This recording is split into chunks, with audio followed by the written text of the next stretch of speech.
Bet the Board. What do you mean you don't bet? I mean, I don't bet. You know, I don't gamble. I don't. I never have, and I never will. Yeah, right. I'll bet you $20 I can get you gambling before the end of the day. You owe me 15 grand, pal. Pay him. Pay that man his money. It's the Bet the Board podcast. God likes me. He really, really likes me. In the end, I wound up right back where I started. I could still pick winners, and I could still make money for all kinds of people back home. And why mess up a good thing? Here's Payne Insider and Todd Fuhrman. Welcome into the Bet the Board podcast, Week 7, Monday Night Football edition. I'm your host, Todd Fuhrman, joined as always by my esteemed colleague and co-host, the one, the only Payne Insider. And Payne, how are you this fine Monday morning, my friend?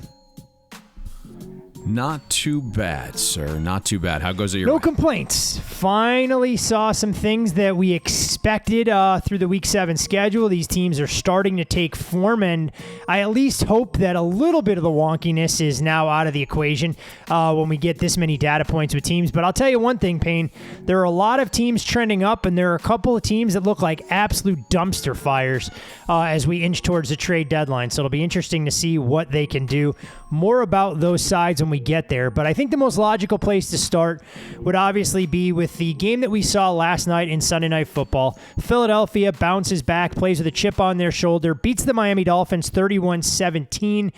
We saw Philadelphia build an early 2-touchdown lead. They give it up because of defensive score to Miami, and then the defense rises to the occasion. We saw Philadelphia's defensive line really step its level of play up, make Miami one-dimensional. When they needed them to generate a pass rush, they were effective, and it's big play slay, intercepting Tua in a 24-17 game, and then Philadelphia putting together a marathon march to get the win.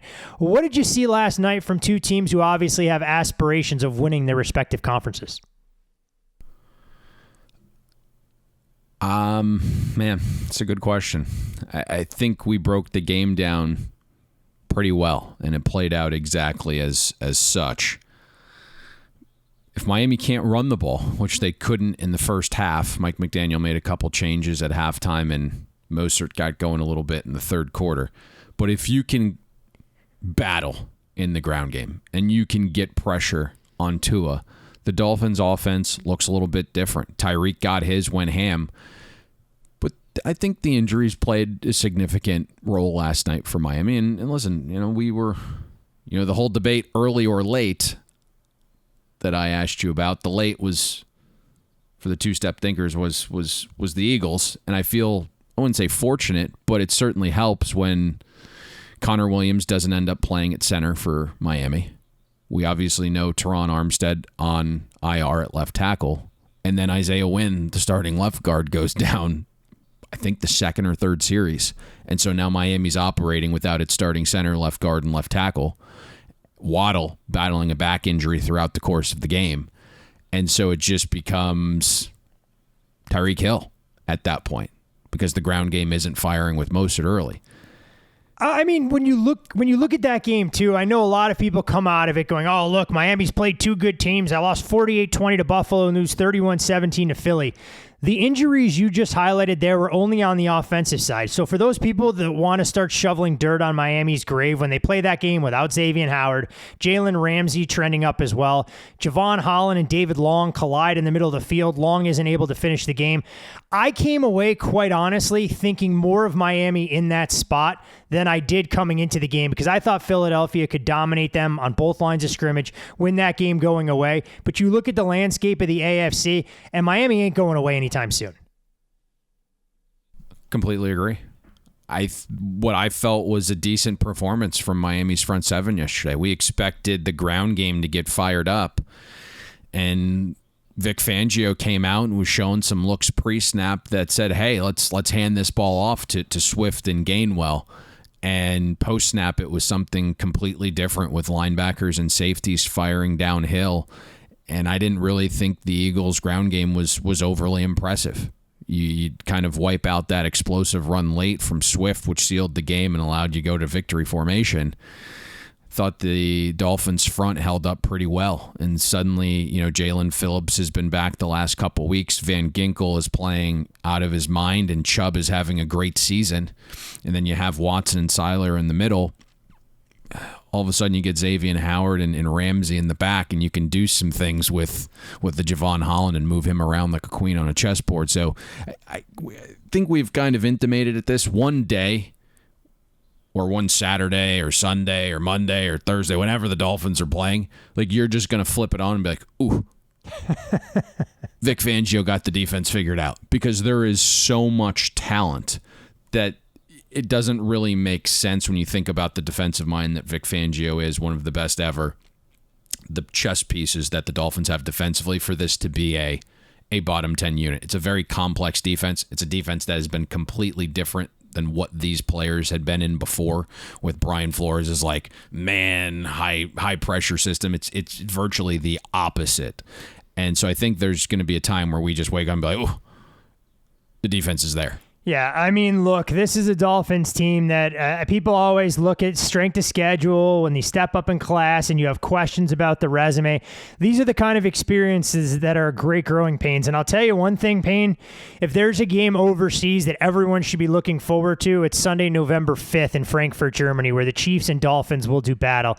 That will be appointment viewing to see two of the best teams in the AFC. But it's Philadelphia, most importantly, getting the cash and the win, 31-17, the one takeaway for Philadelphia offensively. Not sure that passing game is firing on all cylinders. We're going to want to monitor the status of Jalen Hurts, who played the second half with a knee brace, and everybody in and around Philadelphia completely downplaying it. We'll see exactly what his injury designation looks like come Wednesday, before they have a rematch of sorts, or at least from the Washington Commanders standpoint, in a game that went to overtime earlier this year. So we go from Sunday night into the rest of the week that was, and the good, the bad, and the ugly. And Payne, we may as well start with the good for a team that we identified as our best bet on Thursday's podcast in the Baltimore Ravens. We talked about how they were able to move the football consistently against the Titans, just bog down, settle for field goals. Well, guess what they didn't do yesterday? They didn't settle for field goals. They scored touchdowns. They were aggressive on fourth downs. It allowed them to build a 28-0 win, coast to victory, and show flashes of how dynamic this passing attack can be when they get all of their weapons involved. One of those games where the underlying metrics and improved health were signaling that Baltimore's offense was bubbling and about to burst out, and then the Lions' defense. Obviously, some clear improvement, but it's wildly overrated. I mean, the Falcons, Packers, Panthers, and Buccaneers, those were the four offenses Detroit faced during the win streak. Just the absolute dregs of the NFL. Non-garbage time, the Ravens averaged 0.62 EPA per play yesterday. So effectively, every time Lamar Jackson took a snap, the Ravens were scoring more than 0.6 points. That's the best number of the week by a long mile. Kansas City was number 2 at 0.24. Mark Andrews got involved, something we thought would happen because the Lions don't have a linebacker that can cover tight end, safety, a little bit of a question mark. The corner situation for Detroit is bleak. Let's just put it that way. They're going to have to go out and make a move. But you saw Lamar and the receivers take full advantage, and now that the Ravens have their starting tackles and their center back, right, just all playing together, Lamar looked comfortable hanging out in the pocket. There were multiple times where, I mean, he was able to scan the left side of the field and then go to the right and then come all the way back left. You mean 10 seconds in the pocket to operate through a touchdown pass isn't normal in the NFL in 2023? This is what it was supposed to look like, right? This is kind of what we had told you we thought this would look like under Todd Monken.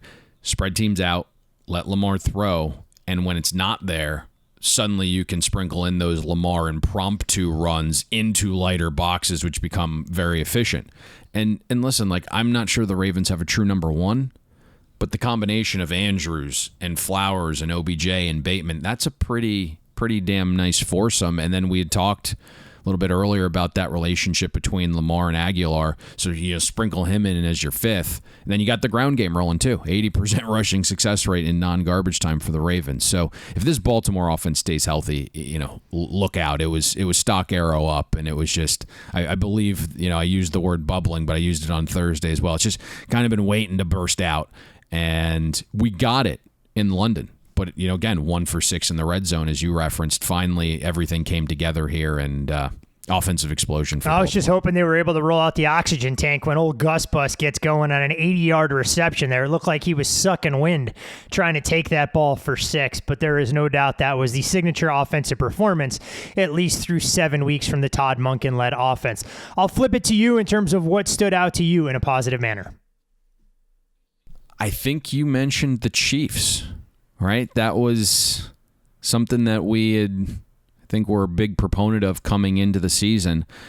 Looked a little shaky in the first half. I'm not going to lie. I was like, ooh, finally faced like a decent offense here, and this ain't looking so great. But Spags went into the locker room at halftime, tweaked a few things, and I was very impressed with the defensive effort in the second half. The Chiefs held Justin Herbert and the Chargers passing offense to a 28% success rate.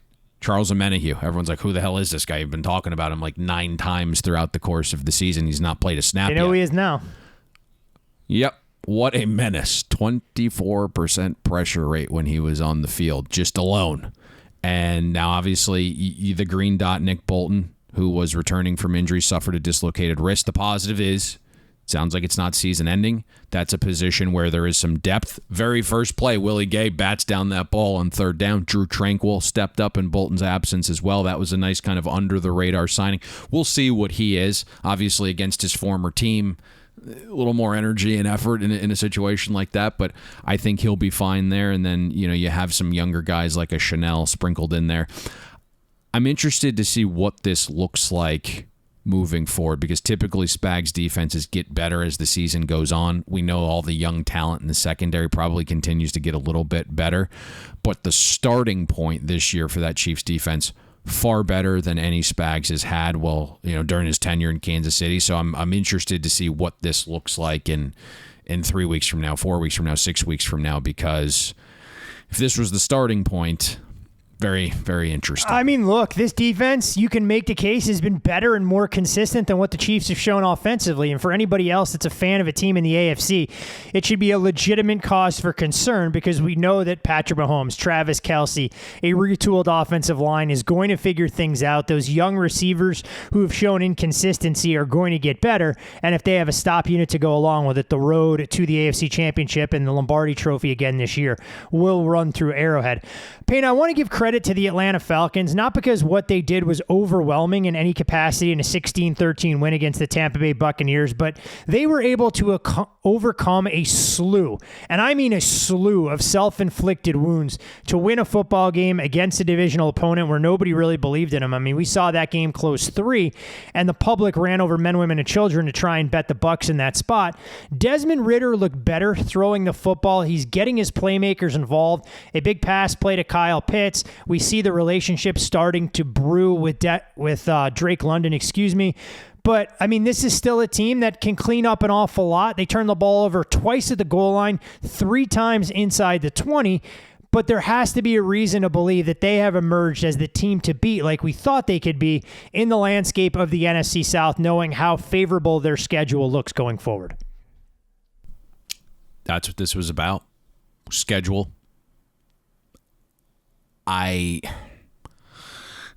This team could fuck up a wet dream. They try. They try on a weekly basis. I mean, look, they should have beaten the Commanders last week, and they almost pissed down their leg this week. The Falcons can be so much better than they are, and that's why this is frustrating. Yesterday wasn't close.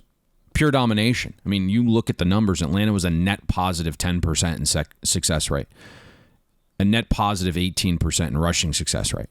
So double-digit wins through the air and on the ground. That says blowout. And somehow the Falcons need a game-winning field goal. And I'm certainly glad they got it.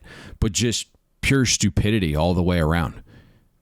I mean, 4th and inches, you're kicking a field goal. I mean, it's just terrible from Art Smith. Now, I understand he's letting Desmond Ridder throw it around a little bit, which is much needed, and hopefully that helps get the ground game going, because offensive line isn't quite getting the push it got last season. You thought adding Bijan Robinson would help the efficiency, but it hasn't been the case. But you mentioned some of those turnovers. I mean, a turnover at the Buccaneers 1-yard line, a turnover at the Buccaneers 11-yard line, and a final turnover at the Buccaneers 1-yard line. Now, I don't love reaching over the goal line the way Drake London did, but the effort was outstanding, right? Like, you can't really get too mad at him for that. Desmond Ritter's fumble at the 1 yard line cannot happen, ever, especially when you're not very good. Like, when you're average, below average, or one of the lesser talented among your peers, you got to win by outworking and being smart and savvy and being high IQ and, like, going 100 miles per hour. Ritter thought it was a walk in the park. I mean, that was the most lazy run. He's carrying the ball in the wrong arm. Brutal to watch. Carrying it like a loaf of bread. I mean, that cannot happen. So my instinct is we get there eventually. But this should have been much, much easier. I'm going to lose some hairs along the way. Yeah, apparently. Someone explained to Desmond Ritter this isn't an AAC game against Temple. You have NFL caliber athletes that are going to fight, scratch, and claw for every single inch out there. One thing that I didn't know going into that game either, was a little bit surprised when I watched it early. Bijan Robinson, too sick to take on a workload, ended up with just 1 carry for 3 yards. The Falcons still run for 150 yards.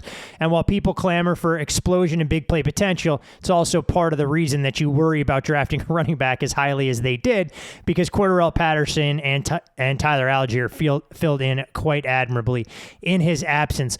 Other positives you'd like to highlight? I had one individual performance I want to get to, not overwhelming from a stat line standpoint, but just what it means in a historical context, but wanted to give you the floor.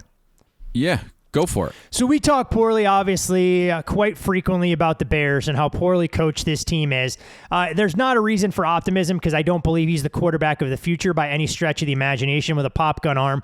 But when you have an undrafted free agent that comes out of a Division II program in Shepherd College, you do have to give that starting quarterback credit. So Tyson Bagent, workmanlike to say the least, 21 to 29, 1 touchdown, short controlled passing game, doesn't have the arm strength to stretch opposing defenses. But the last start this kid made before the game against the Raiders yesterday was against the Colorado School of Mines. And Payne, I know Brad Powers keeps extensive power ratings, but I don't think the Colorado School of Mines Division II is listed anywhere inside of Brad's numbers to put in historical context what they'd be catching against Alabama on a neutral. I think you hit everything perfectly, right? It's only been 6 quarters against bottom 10 defenses. So let's it's a Cinderella story more than anything else. Look, he's not the long-term answer. And for Bears fans who are going to go on sports talk radio throughout the Chicago suburbs today saying that he is better and gives them a puncher's chance more than Justin Fields, let's pump the brakes a little bit on all of that.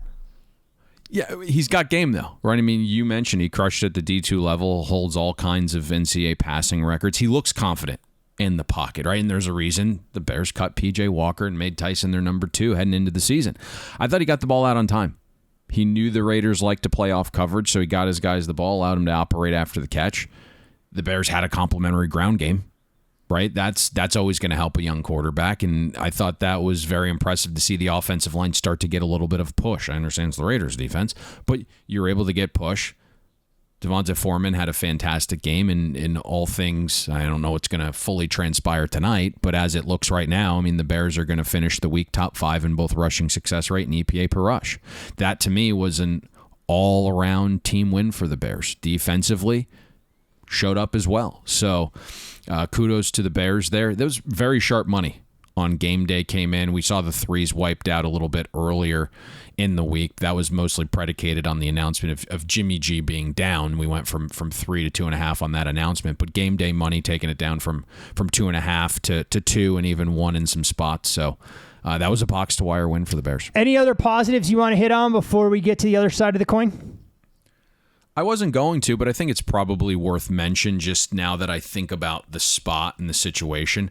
We talked about the Commanders and Giants a little bit before the show. The Commanders took sharp money throughout the course of the week. Certainly the offensive line issues for the Giants weren't any better, but you start to think about that spot. I mean, just an all-in effort Sunday night against the Buffalo Bills, and to kind of come around and you fall short in the manner of which you did, right? Not being able to score a single point from the Bills' 1 yard line. Defensively, we saw a good performance all in there against Josh Allen, and the Bills are like, what's going to be left in the tank here in this spot? Giants defense, I understand, Commanders offense isn't very good, but best of the week so far. number one in EPA per play allowed the Commanders just a 36% success rate on the day. It's starting to feel like the defense is getting some things figured out, and I'll continue to probably bitch and moan up until week 18. I have no idea how the Commanders have 3 wins right now. I have no idea. And I thought we were going to get shunned again. Old Riverboat Ron dialed up the punt fumble for his offense. And once Sterling Shepard kind of bobbled that ball, I'm like, here we go again. The luck box that is the Commanders. Well, we'll see exactly what Washington brings to the table against the division rival this week in Philadelphia as a 6.5, 7-point home underdog. So the bad Payne, and we talked about some of the worst teams in the league. You texted me during the course of the game yesterday. I'm not sure what to do with the Green Bay Packers, because if that's the offensive game plan you come up with after having extended time to prepare, it is amazingly a red flag. You look at how poorly they've performed in the first half of games in general. The scoring margin doesn't lie, and when the worst defense in the league shuts you out in a half, it is a major red flag.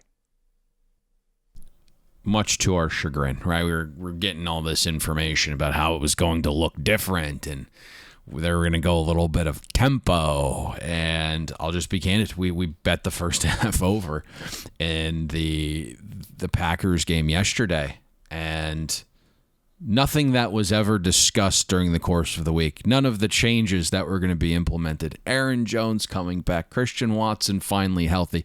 You're going up against one of the league's worst defenses in Denver. Goose egg in the first half. To me, that's one of those things where you probably don't come back from. I don't know how this season's going to turn out, but if you remember and go way back in the archives when Green Bay hired LaFleur, I was like, what was the justification here? He had ran like the 22nd most efficient offense in Tennessee, and you handed him the job. And I understand a lot of people don't like Aaron Rodgers, but we're now seeing what this looks like without him. And it's a fucking disaster. I don't know what they're doing. This is a question I didn't think I'd ask before the year, but I have to ask. If you're the Green Bay Packers, you're looking around, you have to draft a quarterback in the first round, I would think. Desmond Ridder is significantly more buttoned up in Atlanta than what we've seen from Jordan Love in a limited sample size. I don't know the exact amount of time, but it feels like 4 years. Is that correct? He's been in the system 4 years, I believe. And this is the opposite mindset of where the other organizations are going. I understand Green Bay had Brett Favre. They drafted Aaron Rodgers. They allowed him to sit and mature, and all of a sudden, Super Bowl, a ton of great seasons. This is the opposite mindset that all of these other organizations now have in the year 2023, right? We're drafting these young quarterbacks. We're throwing C.J. Stroud into the fire. We're throwing Bryce Young into the fire. We threw Anthony Richardson into the fire before injury. And we're going to figure out if they can play. Sink or swim very early. Because if they sink, we're going to be bad, and we're going to go out and draft. You've now allocated 4 years thinking this was your guy. And I don't believe Jordan Love is. But it's on the coaching, too. What did Matt LaFleur do during the bye? Nothing. Apparently the answer is nothing. What was going on? Sudoku. A little karaoke night at the New Berlin VFW? Little Sudoku, some crossword puzzles, maybe a trip to the local Shopko. It's just, you cannot score 0 off a bye against that defense. Yeah, it was ugly and hard to watch, to say the least. The Denver Broncos, to their credit, at least able to hold on to a second-half lead despite their best efforts to piss that game away as well. The Cleveland Browns, Payne, get a win 39-38, but a defense that had been compared to the 85 Chicago Bears, lauded for their performance the week before against the San Francisco 49ers, looked pedestrian at best, giving up heaps of explosive plays to the Indianapolis Colts offense. You had 20-yard runs for Jonathan Taylor and Zach Moss. You give up a 59-yard catch to Josh Downs early in that game, a 75-yard catch to Michael Pittman, where I'm not sure he would have been tackled if they were playing flag football, a 32-yard catch to Alec Pierce. Now, credit the Browns. They found a way to win 39-38 with the aid of an interesting pass interference call that I think landed somewhere in the 13th row at Lucas Oil Stadium. But this Browns defense has to be significantly better, knowing that they have legitimate concerns at quarterback, regardless of it's being Deshaun Watson or PJ Walker. They do have legitimate concerns at quarterback, and that is something Browns fans don't want to hear when you've allocated that many resources, both financially and in draft capital, to get that quarterback. Tim Couch ain't walking through that door, Browns fans. I'm not quite sure what transpired defensively, because if you look at the down-to-down success, the Browns were the 8th best defense in terms of success rate allowed. But it was all of those explosive you mentioned. And I'll be honest with you, it's really funny because you have Josh Downs on your fantasy team, and no one wants to really hear this, but it's funny nonetheless. You love to throw bench salt in my wounds. I share some of these fantasy players I have and come to you for start-sit decisions, and I don't think I've been right with some of them, I don't know, over the last 17 weeks of doing this. So one of the sharpest prop unders yesterday was Josh Downs under longest reception. The whole idea was down Braden Smith at tackle. This has got to be a short, quick passing game for the Colts. Get the ball out quick, right? So Josh Downs is probably going to have a lot of receptions. They're just going to be going for 3, 4, 5, 6, 7 yards pop. Very first series, gone down the line. So I just... Who knows what's going on there in terms of the Browns defense kind of reeling this back in and actually contributing something meaningful. Yeah, thanks, Dick. I thought I couldn't really wrap my head around what I was seeing, because you're right. It felt like down to down, the Browns were doing a decent little job, and then all of a sudden you look up and it's like the Colts scored again. So it was all these explosives. The tackling effort there on Pittman, I don't know what that was. Just horrific. But you just wonder, right? Maybe they're starting to get worn down a little bit. You just had that defensive fest at home against the 49ers. You put a ton of energy and effort into that one. Willed the team to a victory, despite PJ Walker doing his best to give it away against the 49ers. And then you come on the road, and it's we're facing a backup quarterback. You kind of let up a little bit. But it's something more interesting, right? Because we talk about it all the time, more predictive stuff is the down-to-down stuff. They gave up some explosives. This is a really good test, though, to see if the sea legs are there. Right now you're traveling across the country, and you're going to Seattle. And I think that's a really, really intriguing game. I'm pretty sure that'll be one that we break down on Thursday. Other bad that stood out to you that you'd like to highlight for our loyal listeners?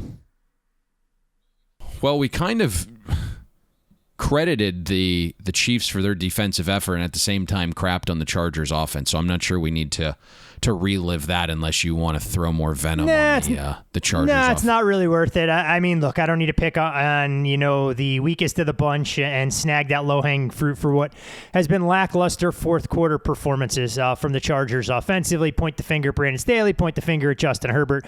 There are a variety of individuals responsible for what we're not seeing late in games for a team that is way too talented to have the record they do, especially in one-score games. But credit to the Chargers. They didn't want it to be a one-score game yesterday. They decided to lose by 2 scores. Let me ask you this. How talented are the Chargers? I asked that asked because that question. Keenan Allen's... I'm asking you this. So let me propose it this way. Keenan Allen's fantastic. He was leading the league in top 5 in basically receptions, receiving yards, all of that. But we know he's not like this downfield threat. Johnston, to this point, is a bust. Palmer dealing with a little bit of an injury, but was fantastic yesterday. The tight end left early with a quad. Eckler's been battling injury throughout the course of the season. He's missed 2 or 3 games. Your starting center, Corey Linsley, was on IR, and we had question marks about the right side of your offensive line coming into the season. I don't see a ton of offensive talent here when you kind of put it in that context. Who's the downfield threat? Who's the guy that is... Kellen Moore came into the season we're going to be throwing in a different jet stream. Who's the guy stretching the field here? It's no doubt a different-looking offense without Mike Williams. You are 100% spot on the analysis there, trying to figure out who that vertical threat becomes. Palmer, to your point, has kind of been that guy. He does come up with a 60-yard catch, ends up as the team's top receiver for the day. The Chiefs took away a lot of the intermediate targets that we've grown accustomed to for Keenan Allen, just 4 catches on 9 targets. And when you mention Quentin Johnston, not exactly a ringing endorsement when his TCU teammate ends up getting 4 touches, and Johnston's drafted in the first round and unable to do things. So, yes, the talent may not be as good at the skill positions as we anticipated coming in.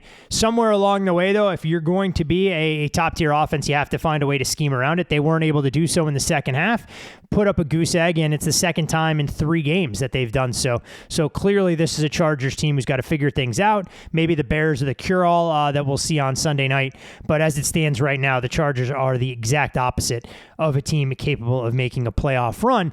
And from the good to bad, go to the ugly, and it's not just because they lost the game, Payne, but how many defensive injuries can the Buffalo Bills overcome before we have to seriously consider downgrading them?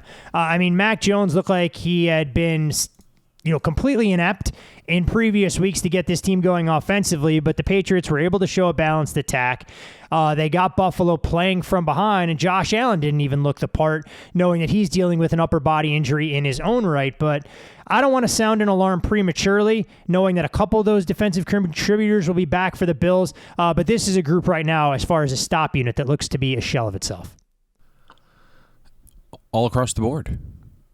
Think about some of the performances we've broken down for Buffalo. Now, they look fantastic against Miami, and I think we put a caveat in there and said, hey, we don't really like the way this offense is trending, but against this defense, where they allow you to dink and dunk, where they play with light boxes and allow you to run the football, it's probably a good matchup for Buffalo.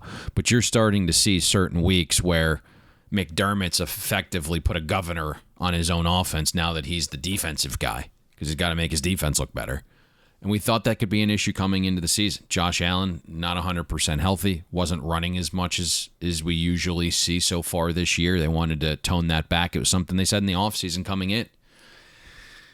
And, defensively, they're beat up. I think we've talked about it in the past, some of the on-off field splits. Matt Milano, that's a huge loss in the middle of your defense. Great against the run, good in coverage. And so the middle of your defense has a massive void in it right now.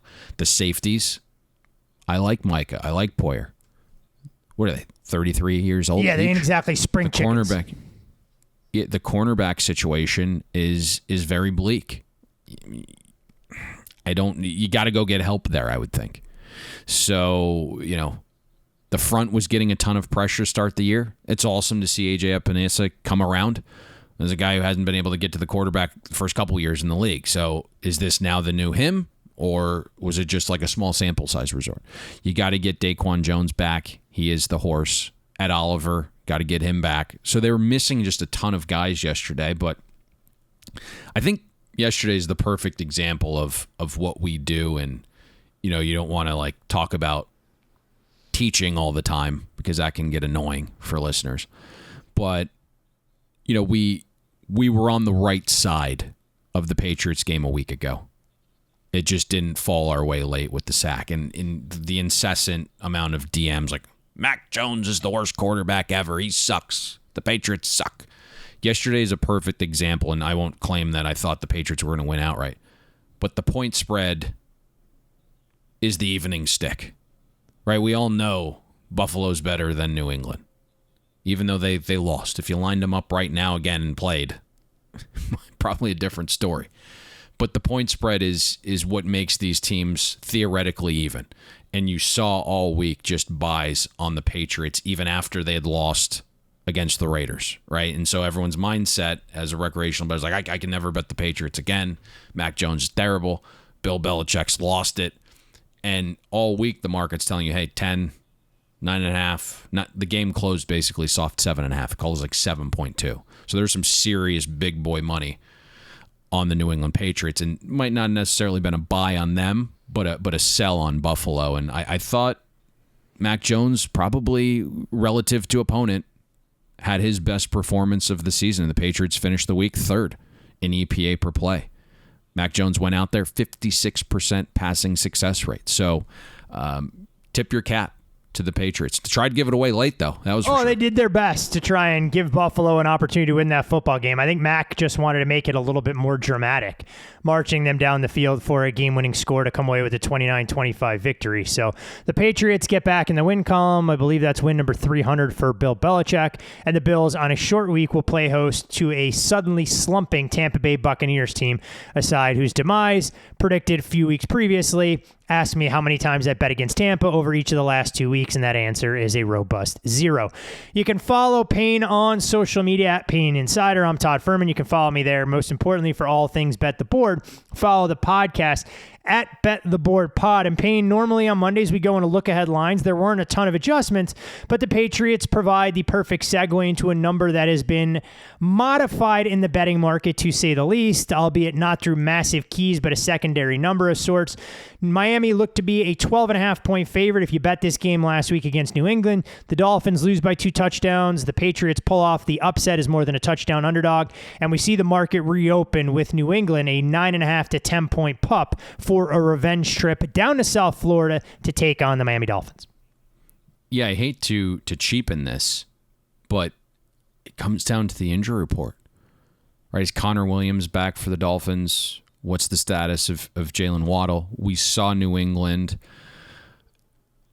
at home kind of deploy this 3-safety look and made the Dolphins methodically work the ball down the field.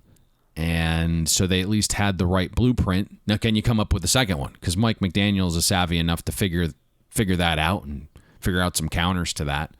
But to your point, not a massive move. My feeling is just maybe I'm off here. My gut instinct would be this is probably trends below the 10. Yeah, I mean, I would think the Patriots finally looking a little bit healthier than what they've been. We know what Bill Belichick can do to take away some of the explosives that Miami has leaned on. So for folks looking to run and try and expect a massive performance from Tyreek Hill, just go back and look at some of that matchup history. It'll probably be some of the secondary options that have to perform at a very high level for Miami. That's the only game that really moved, at least that I had marked down. I wasn't sure if you stumbled onto something else we wanted to highlight before we talk a little X's and O's and bring in the good doc Deepak to share his extensive injury analysis from the week that was. Yeah, let's do that. We're running a little long right now. We'll try to keep these around an hour for Monday or less if we can. And I know Deepak's got a massive list of injuries. And you can follow Deepak on Twitter at SportMDAnalysis. He's with us every Monday morning to help fantasy managers and bettors alike know who may or may not be available for them in the coming weeks. Are you injured or are you hurt? When injuries occur in the NFL, you need someone to call on. If you're hurt, you can still play. If you're injured, you can't. Let's check in with Dr. Deepak Chona, Stanford and Harvard-trained orthopedic sports surgeon and founder of Sports Med Analytics, the industry leader in data-driven injury analysis. So are you hurt or are you injured? All right, let's do it. So we start with Christian Watson, and near the very end of this game, he went down. The knee was bent, and it looked like it rotated, and that in itself is very concerning for an ACL. Now, certainly he'll get an MRI today, and we'll know a little bit more likely right after. The best case scenario here is just a sprain, and you may hear that called an MCL and or bone bruise. Average on that would be about 3 weeks. But there is real concern here, so we're keeping a close eye on the Watson headlines. And then we have optimism on Christian McCaffrey. He is going to be playing tonight. Now, the oblique strains don't typically cause a performance dip on a per-touch basis, but the one thing to remember is that this is not a great Vikings team, and there is a re-aggravation risk. So typically we do see players have fewer touches towards the end of games if the score is not close. Then Deebo Samuel. Now, he is out. He's dealing with what they called a hairline fracture. These pain from fractures goes down a lot over the course of about 3 to 4 weeks. So what we're expecting here is, of course, missing week 7, missing week 8, and then they have the week 9 bye. So I think Deebo Samuel probably comes back week 10. I don't think you're going to see much of a performance hit, again, because the pain is very much improved over the course of these 4 weeks. Then on the same team, Trent Williams, he by video looks like a high ankle sprain. The average on this would be about 3 weeks out. But Trent Williams does tend to come back a little bit faster. We profile him as what we call a more durable player in that sense. And so we would lean towards 2 weeks on Trent Williams. Then Deshaun Watson, a little bit of a weird situation as usual with Deshaun Watson. He had a pretty big hit to his head. It looked like he was going to be in concussion protocol, but they said he already cleared that. We saw him on the sideline stretching out and warming up his shoulder, and we know he's been dealing with a rotator cuff issue there. But overall, we don't have any firm reason to say that Deshaun Watson is likely to miss week 8, so I would lean towards him being back out there and available. Then Saquon Barkley, he hyperextended his elbow, but Giants fans can breathe a little bit of a sigh of relief in the sense that most elbow injuries, especially when players are able to return in the same game, don't cause any real missed time and don't cause much of a performance hit. Then we have Jerome Ford. Now, a little less optimism here. By video, it looked like a high ankle sprain, and he was wearing a boot after, which sort of more or less confirms the same. The one good saving grace here is that Jerome Ford's foot, when he got injured, wasn't all the way planted into the ground, and therefore he may have gotten away with a milder version. So the average on these is 3 weeks, but if I had to guess at this point with pretty limited information, I would lean 2 weeks on Jerome Ford out. And then optimism on two guys. First, Javonte Williams. Now, he's looking increasingly explosive as he's coming in and out of cuts. And we really love to see that for Javonte because obviously he had the ACL and the LCL or posterior lateral corner, in other words, very severe knee injury. And that dip was projected to last until week 8 is when our data said he was going to hit 90%. So he's visually looks like he's right on track for that. And going forward, week 12 onwards, he should look very much like his pre-injury self. So I think Javonte Williams is going to be in for a improvement in his second half of the year. Then Aaron Jones. And Aaron Jones was actually out-touched by A.J. Dillon, who we know is not a particularly effective backup, but that is actually a pretty common theme when running backs return from a hamstring injury and they're on the older side like Aaron Jones is. So the first game back is usually a limited workload, easing them back in, but second game back and onwards is usually back to near full capacity. So we're expecting more touches as these weeks go on. Then Justin Fields. Now, Justin Fields, of course, dislocated his thumb. He was out this week. He will very likely be out week 8. It's really asking a lot to regain enough grip strength to firmly grasp and spin the ball just 2 weeks out. My expectation is probably week 9. Week 8's not totally off the table, but it just is not particularly likely. Then we have David Montgomery. Now, the Lions are coming up on their bye week, and with that in week 9, I am more or less expecting David Montgomery to be out week 8. Now, there's a chance some players would come back on the second week of this injury, which would be week 8, and they would take a numbing injection, wear some protective padding, and they would usually play with a performance hit as well. But David Montgomery, with them coming up on the bye, it sounds like he would probably go week 10 after the bye instead. And then DK Metcalf. Now, he missed his first game of his career, which is in itself very impressive, but Metcalf dealing with the 2 injuries, rib plus hip, is I think really what did him in. And the fact that he was able to return from the hip, which we're told is the real reason he was out this week, he was able to return from that in the same game last week. So it suggests to me it's more of a pain control issue, and that given his history of extreme durability, it would be a little surprising if he misses week 8 as well. And then Deontay Johnson, he was back. He looked pretty good. And Deontay Johnson is is really showing us, similar to how Cooper Kupp did earlier this year, that when players come off of the IR for a hamstring strain, they're usually ready to go near 100%. The one thing to keep in mind is with Johnson, there is a 10% re-injury risk, and that's for the first 6 weeks of his return. So if he avoids that re-injury risk, he should look like this and should be very effective. But just keep that in mind in the back of your head. And then Austin Eckler. Now, a little bit of a weird situation. He had the high ankle. He came back last week. He didn't perform great, which is kind of the typical for the first game back from a high ankle, especially for an older running back. And then in this game, by video, it looked like he had another low ankle sprain. So with that in mind, we do think that Austin Eckler may have had a little bit of a performance hit there, and typically the low ankles don't cause so much of a performance hit, but they do split the workload more. So we're watching the coming practice reports for the week closely. I think Austin Eckler is going to have a series of limited practices, getting this thing to rest up. And with that, I think if he does have those limited practices, you're probably going to see another split workload in week 8. And then Tyler Lockett.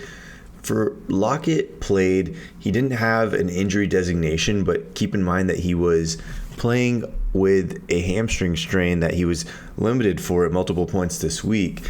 And when that occurs, especially he's an older wide receiver, about 31 years old, he would be expected to have both an efficiency dip and a workload limit. So with that in mind, Tyler Lockett is probably going to be improving week 8 and week 9, but I think that partially explains his weak performance this week.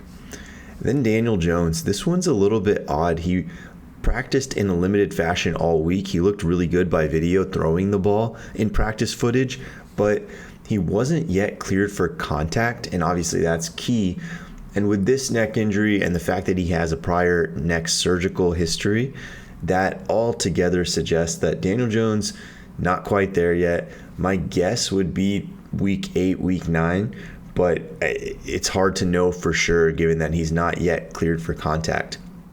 And then Kyren Williams, he was placed on the IR and is eligible to come back week 12 because they have the week 10 bye. So that would be my expectation, but because this is likely a high ankle, you're usually seeing a performance dip when players return. Then Pat Freiermuth, unfortunate news. He was injured with the hamstring, and it sounded like a moderate severity hamstring if he was able to return in about 3 weeks initially, and then re-injured as he was trying to work his way back. So IR, again, with these, most of them are ready to come back at near full strength once they're off the IR, and you just saw that with Cooper Kupp. So that's my expectation, but because he's had the re-injury, there's going to be about a 20% re-injury risk for the rest of this year. Then Zach Charbonnet, dealing with a hamstring strain, we have really no information to go off of other than that he didn't practice at all this past week. My guess, based on the average of these being 2 to 3 weeks, is that he sits this week as well and then returns the following, but it's really hard to know. We'll have to be following practice reports on this. Then Jimmy Garoppolo, he was sent to the hospital, had a reassuring evaluation, and there's that basically implies that there wasn't any major fracture, there wasn't any organ injury, and those are kind of the biggest things that you look out for when someone's sent to the hospital for a back issue. So with Jimmy Garoppolo, I'm optimistic that he plays week 8, but we'll be following practice reports pretty closely here. Then Kyler Murray. Now, my thought is Kyler Murray probably returns week 9. When they open up the 21-day window for a player like Kyler Murray, they usually tend to take nearly all of it. So Kyler Murray has a good chance of coming back week 9.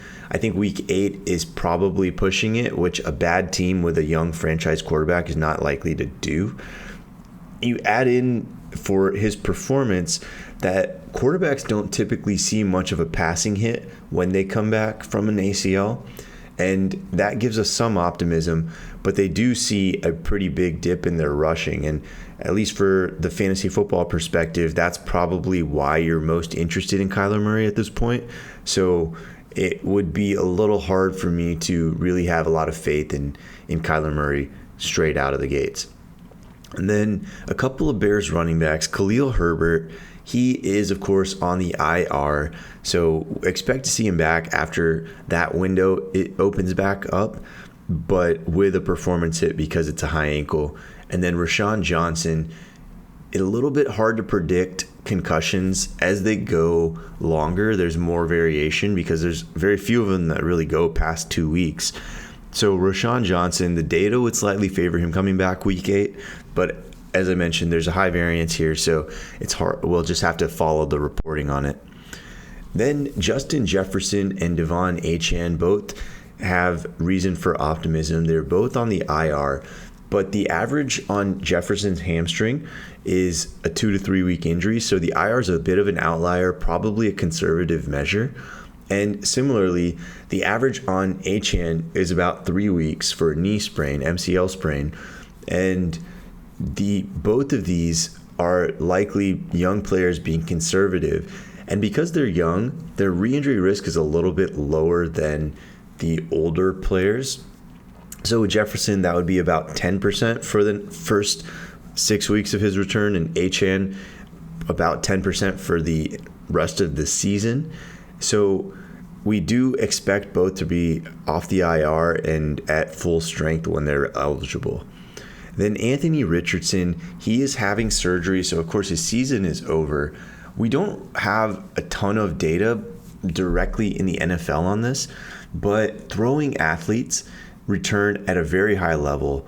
About 90% of them are able to come back to their pre-injury level of sport. So we have reason for optimism on Anthony Richardson, and this isn't something that involves the stability of what we think about with the typical shoulder joint. It is part of the shoulder, but there's basically 2 joints there, and this is the less concerning one. So Anthony Richardson, we don't feel that this is a real re-injury risk going forward. Then 2 Bengals that both have reason for optimism coming out of the bye. First, obviously, Joe Burrow. He looked like he was getting more mobility, and now he's about 6 weeks from that re-injury that it had occurred earlier. So with Joe Burrow, that gives us a lot of reason for optimism. He's going to be improving consistently, but also most notably that re-injury risk is going down week by week, and particularly now. So with Joe Burrow, we have, again, a lot of reason for optimism. And then with T. Higgins, we look at his rib injury as one that does improve pretty quickly. So coming off of the bye and the 2 weeks before, T. Higgins should look more like his pre-injury self. And then my Texans, Tank Dell and Robert Woods. Tank Dell was in the concussion protocol. He will likely be back this coming week without a performance hit. And then Robert Woods, like T. Higgins, played last week before the bye, but was dealing with a rib injury that typically dropped performance, especially for older wide receivers. And he did score a touchdown. He looked reasonable, but he should be back at near full strength this coming week. And then one interesting one, Jalen Ramsey. So we found out a little bit more about Ramsey. They opened up his window, and my suspicion is week 9 is a reasonable target for him. With Jalen Ramsey, they're saying that the reason they were able to open him up earlier than the average meniscus repair is because of the location of the tear, meaning it was more well vascularized, and as a result heals a little quicker. All of that is obviously good news, but most importantly, I think the Jalen Ramsey reporting suggests that they're not going to be a major performance hit for him when he comes back. Jalen Ramsey is a 90-plus percentile athlete, and for that reason projects to regain his pre-injury performance on a much quicker level than most players would. So optimism here for the Dolphins. And that's all I have for now, so I'll kick it back over. I mean, Payne, I'm sitting there scribbling down some of the injuries. Is it who's who of players that may or may not be out there? But I think it's always interesting when you gauge not just players that will be able to give it a go, but who Deepak thinks will operate at 60% capacity, 70%. And my major takeaway from that is that Bengals fans who limp to the bye week should be optimistic about the offense they'll see next week against the 49ers compared to what they've seen so far with a healthier T. Higgins and Joe Burrow out there to lead that attack. Yeah, possibly. I mean, they were the way I saw Burrow before the bye seemed pretty healthy. Higgins was not, but this will be a very good test against the 49ers defense, and I think that will be ultimately a measuring stick of where we can place our projections for the back half of the season for the Bengals, because ultimately, you talk to a lot of sharp guys, and that's the conversation, is are we just wiping out the early season data points completely, manually adjusting the Bengals offense to a certain number? And I'd kind of told us and our listeners that I wasn't quite ready to do that. I was okay wiping out the first data point, but I wanted to see what it looked like against Seattle. It didn't look good against Seattle. Now, this is a very tough barometer here against a 49ers defense that I think is probably a touchdown relative to last year, but I don't know if it's going to be like this offensive outburst. If it is, then everyone was right in that you just throw out all the Bengals prior to start the season. Well, I mean, look, you mentioned the 49ers, and you set us up perfectly for where we're going to go right now into the 49ers-Vikings game that'll close out Week 7. And it's a game where San Francisco is a touchdown favorite on the road at US Bank Stadium. The total has come down a touch from a peak of 46 and the 44.5 that were widely available coming into it. Now pretty much looking at a 43, some rogue 43.5 for this contest, and both teams had season lows in points, yards, and yards per play in Week 6. The 49ers lost a few key contributors during that game. It appears that Christian McCaffrey will be a go today. The workload remains to be seen, but Trent Williams trending poorly, and Deebo Samuel we know will be out until after the bye week. Meanwhile, the Vikings experienced life without Justin Jefferson. They were able to get a win at Soldier Field against the Bears 19-13. A lot of familiarity between head coaches and players, coordinators, etc. Kirk Cousins played for Kyle Shanahan when he broke into the league, had long been tied to the San Francisco job, and the 49ers were looking to figure out who their quarterback of the future would be. And Kevin O'Connell, definitely familiar with the 49ers defense. He faced the 49ers 5 times in 2 seasons as the Rams offensive coordinator. We know a lot of those things get downplayed, but at the same time, you do know a little bit more about the X's and O's. The 49ers did lose last week, 19-17 at Cleveland, snapping a 15-game winning streak. And it also ended a streak of 8 straight 30-point games. Meanwhile, the Vikings, again, no strangers to close games. Every contest this year has been decided by 8 points or less. They haven't won a home game in any capacity for more than 10 months. We'll see if that can change here. And you're going to hear plenty early and often about Kirk Cousins in prime time and his straight-up ATS record, etc., but he's actually been better in prime time of late over his last 8 games, going 5-2-1 against the number. Payne, when you dig into this matchup and you're looking for an angle, an opportunity, or something that you're curious to see unfold, is it about the banged-up 49ers offense against a Vikings defense that's trending in a positive manner, or a Vikings offense that lacks some of that big play potential without Justin Jefferson against the San Francisco defense that may or may not be a touch overrated, dealing with an injury in their own right to the availability of Dre Greenlaw? The one position they have some depth there is linebacker with San Francisco. So, if Dre Greenlaw misses, obviously a little bit of a tick down, but that is the one unit I talk to people there like, hey, we love our linebacker group. We can go 5-6 deep. So I don't know how massive that injury would be. You mentioned Justin Jefferson's departure. You and I had talked off air, I think, a couple times this season, and I didn't think Minnesota's offense was very good even with Justin Jefferson. I thought the Vikings were fooling a lot of people. They were the garbage time kings to me. And if you looked at non-garbage time, the Vikings offense had been wildly disappointing. You're talking 24th in EPA per play. It's a bottom 10 offense. And the kicker was that ranking came against a bottom 10 schedule of defenses.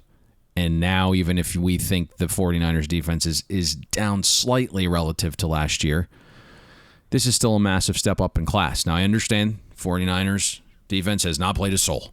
I mean, San Francisco has faced the very easiest schedule of offenses, and there are some vulnerable parts this season. I just don't know if the Vikings offense is really the type of unit that's going to expose that. I think when you look at this, trying to kind of pave a way here for the Vikings, that might be a little more interesting than to discuss the obvious, but I'm struggling, right? I don't think the Vikings offense is going to be a shock to the 49ers system. And it's not just because of the quality, but the scheme. I would look at it a little bit differently. You mentioned that familiarity with Kevin O'Connell. To me, that would be advantage for the 49ers defense. The offense isn't overly dynamic, right? It lives in 3 wide sets. You kind of know going in the formations defensively that you're going to prepare, right? I mean, Kevin O'Connell, we know, comes from that Sean McVay tree. This 49ers defense has faced Kevin O'Connell with the Rams, multiple times. So there's just a lot of familiarity there. Justin Jefferson, we know, is awesome. But then you think about what he's doing as well. We saw it last week against a bottom 5 Bears defense. Kirk Cousins became check down Charlie. If you looked at his yards per pass attempt, dipped nearly 1.5 yards per drop back without Justin Jefferson. So you're going into this game with KJ Osborne as like your 1B, Addison, a rookie, as your 1A. I mean, Addison caught the touchdown last week, but didn't do much else. So without Jefferson, out of the 30 offenses that played in Week 6, Minnesota was 26th in EPA per play. You look at Kirk Cousins' favorite target, it's TJ Hawkinson. I'm sure the volume's going to be there. I don't know if the efficiency is going to be attached. I mean, 33% target share last week is nice, but think about what we've talked about, with this 49ers defense for years and years and years. Fred Warner is the eraser. I mean, what he does to opposing tight ends, he just basically erases all signs of efficiency. San Francisco's allowed a shade more than 3.5 yards per target to tight ends. So one of the areas where you can maybe attack the 49ers defense that's below average is against the run. Maybe the Vikings find some level of success there with Madison and Akers, but the problem is, for as much as Kevin O'Connell's emphasized being balanced all offseason, Minnesota hasn't been efficient running. There's just not many paths for the Vikings offense here, Todd. No, it has definitely been a challenge, and I think when you look at Jordan Addison, I mean, we saw him get completely locked down, to your point, last week against the Bears, and if you get in his face, you don't give him a clean release off the line. He's just not big enough and physical enough to take the attention of a top corner and be able to create space. So we'll see what the Vikings do to try and scheme up an avenue or a path to success in that particular regard. When we look at the other side of the ball, Payne, for the Vikings, I mean, they've allowed an explosive plays on 6.9% of snaps, second to only the 49ers, who lead the league at 6.2%. We know the blitz rate is through the roof. Entering Week 7, it was the highest in the league at 57%. Danielle Hunter doing everything he can to either raise his overall profile or hopefully get the Vikings a haul should they elect to move on, from him before the trade deadline. It's Ivan Pace Jr. and Jordan Hicks blitzing through the A-gaps, trying to do enough. The Vikings secondary may leave a little bit to be desired, but Byron Murphy has had a strong season. What kind of dip do we forecast for the 49ers offensively if they don't have all of their big playmakers? They don't have a linchpin along the offensive line, because Brock Purdy, for the first time, at least during a regular season start, actually looked human last week against the Cleveland Browns. Looked human because he was pressured. And I think anytime we talk Brock Purdy, the only way to really fluster him at this point or have a chance against the 49ers offense is making Brock Purdy uncomfortable. I think Kyle Shanahan's scheme does a very good job hiding the offensive line deficiencies, but there's only one guy that's worth a damn on his own up front, and that's Trent Williams at left tackle, and he's doubtful for tonight. You mentioned it, trending the wrong way. Aaron Banks is going to play through an ankle injury of his own as well. You mentioned the blitz rates of Brian Flores. He sent 5 or more defenders at opposing quarterbacks on 61% of passing plays. League average is 29%. We're talking about record-like volume here. I mean, I think the last time someone had been above 60% was 2007. The problem is Minnesota doesn't get home often. As a whole, the Vikings are 22nd in pressure rate. When Minnesota doesn't blitz, though, they just don't get home. 5th lowest pressure rate in the league. You mentioned Danielle Hunter. This is the game where, if you're trying to get out of town, make a little noise tonight, and I think you'll have some teams coming after you. But there's a lot of variance, I think, because of this, right? If the Vikings send pressure and don't get home, Brock Purdy's been fantastic, 120 passer rating in that situation. He makes you pay for not getting to him. Mentioned Trent Williams being doubtful. Deebo Samuel, you said, is out.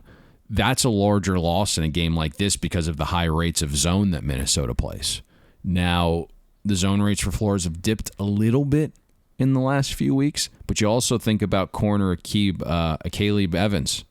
He is highly questionable to play tonight through this oblique injury, so you're going to want to monitor that. But if he's out, I'm not sure Minnesota has enough bodies in the back for them to play man.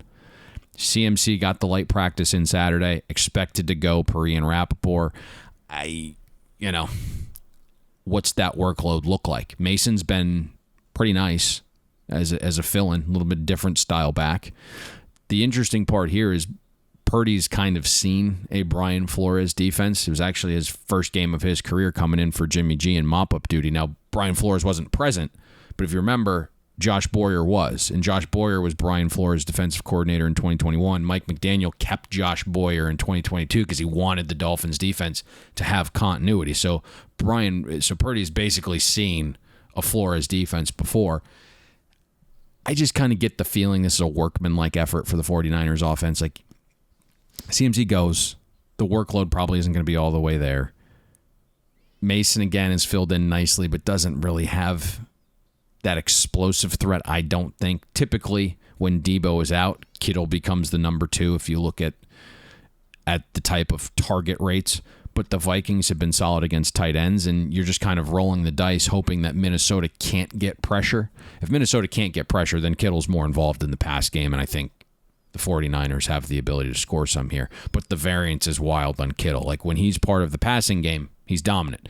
Other weeks, Kyle needs him to help in pass protection, and he's non-existent. So I think that you'll know pretty quickly, right? If Minnesota's not getting pressure, then Kittle's probably going to catch a few passes tonight. If they're getting pressure, he's going to need to hang inside there. So I keep coming back, though, to what that 49ers contact told me this offseason. It's like, we can't lose an offensive lineman no matter what.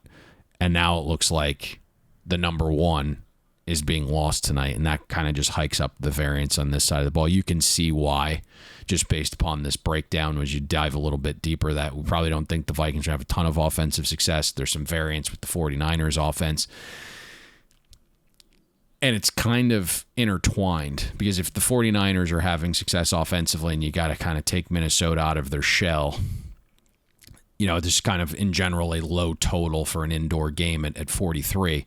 But there's been some very, very sharp money under here. This opened, the new open was 44.5 this week. 44 very key. We've shot through that, so I'm not necessarily suggesting going under 43 now. But if Kittle is forced to stay in and protect, I don't see the Vikings doing much offensively. I kind of understand why this got crushed under, even though the model insinuates and suggests that there's some overvalue here for us, but that model has a ton of built-in prior stuff, right, Todd? I mean, it has Justin Jefferson in there, it has Deebo built in there, it has Trent Williams in there, it has a fully healthy CMC with a full workload, but kind of been a stay-away game for me. Yeah, I mean, that was one of the first questions. When this number was posted, I shot you a note and go, how do we typically look at a game like this where the 49ers have enough pieces where you could be down 1 weapon, but you're down, let's call it 2.5 on the offensive side, because we'll give Christian McCaffrey a half a grade, although his rushing productivity hasn't been great over the last couple weeks, averaging less than 4 yards per carry against the Cowboys and last week against the Browns. Now the Vikings probably a half tick below in terms of what they can do defensively in that regard. But to your point, you also lose a key cog for the Minnesota Vikings on the other side. And it's not just rolling the ball out there, hoping that Jordan Addison and KJ Osborne can become true number 1s. You can understand why there's been some of that under money that you alluded to, very much showing its face in this market. Final thing on George Kittle, there's not a player, Payne, that when you look at the prop market on a week-in, week-out basis, that number remains more steady than Kittle, somewhere in the mid-40s. And I don't feel like it's ever close. You either go flying over with double what odds makers expect, or you get a performance like we did last week where he's targeted twice, has 1 catch for a grand total of 1 yard. So It'll be interesting when you look at some of those live markets to see how the 49ers, to your point, are going about protection schemes.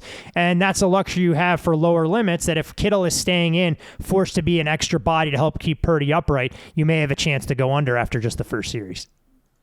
Those splits are dynamic, like just wildly huge. Like the delta is massive. I'm nearly certain.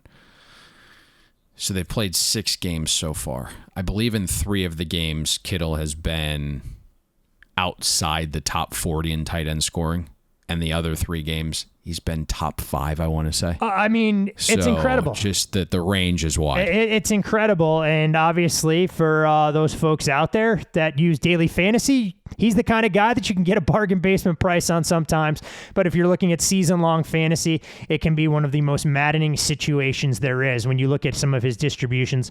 3 touchdowns against the Cowboys, 7 catches for 90 yards against the Giants, and the other 3 games, a total of 5 catches in that span, including 1 catch against the Browns, 1 catch against the Cardinals. We'll see how things look tonight, which should be a fun game for a Vikings team who hasn't been an underdog of this size, should the number close at 7, since 2014 when playing in their own building. You can follow Payne on social media at Payne Insider. I'm Todd Fuhrman. You can follow me there. Follow the podcast at Bet the Board Pod. Any final words of wisdom before we take a little 48-hour hiatus and we're back with the college football show on Wednesday with our man Brad Powers? No, nada. We went over an hour. We weren't supposed to do that. All right, well, we'll cut it off right now. It's Deepak. I blame him for an extensive, loquacious injury update highlighting why 97 players are nicked up or unavailable at this point in the season. So for Payne, for the good doc Deepak, I'm Todd Fuhrman. Best of luck with all of your Monday Night Football investments. We'll be back with you on Wednesday for college football, Thursday for the NFL. But in the meantime, best of luck, and hopefully we'll see you at the window. We hope you enjoyed listening to this episode of Bet the Board. Make sure you follow Todd and Payne on X. Todd is at Todd Fuhrman. That's TODDFUHRMAN. And Payne is at Payne Insider. That's PAYNEINSIDER. Don't forget, our weekly newsletter comes with an additional best bet. Have that delivered to your inbox by clicking the link atop the podcast show notes. And most importantly, subscribe and download Bet the Board. We're on Apple, Spotify, Amazon Wondery, YouTube, Google Podcasts, and all your other major platforms.